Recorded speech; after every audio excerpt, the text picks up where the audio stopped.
మా జనగామకు ఇంతవరకు నార్మల్లకు నీళ్లు రావట్లేదు. మీరు ఇచ్చింది ఏంది? ఒక పంప్ ఆన్ చేసిండ్రు, ఏది పెద్దది 7 క్యూమెక్స్ ది. నాకు రెండు పెద్దవి ఉంటాయి, రెండు చిన్నవి ఉంటాయి. రెండిట్లలో ఒకటి ఆన్ చేసిండ్రు, చిన్న దాంట్లో కూడా ఒకటి ఆన్ చేసిండ్రు. చిన్నది ఒకటి ఆన్ చేసినా మాకు రాదు. ఆ గన్పూర్ నుంచి వెళ్ళి అక్కడికి వచ్చేసరికి మొత్తం మధ్యలో ఓటీలు ఉన్నాయి, అయిపోతాయి.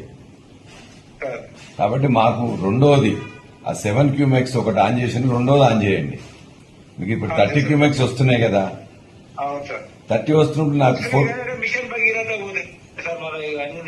ఎంత మిషన్ భగీరథ ఎంత పోతాయి? ఓకే, 2 క్యూమెక్స్ పోతాయి. 2 పోతే 28 ఉంటాయి కదా. అంటే అక్కడ 10 దానికి ఇస్తున్నాము. దేనికి? ఇప్పుడు వీటి మన ఆర్ఎస్ గన్పూర్ కూడా ఇస్తున్నాం కదా. అవును, ఆర్ఎస్ గన్పూర్ 10 ఇవ్వండి, 12 పోతే ఇంకా 18 ఉంటాయి కదా. 18 ఉంటాయి సార్.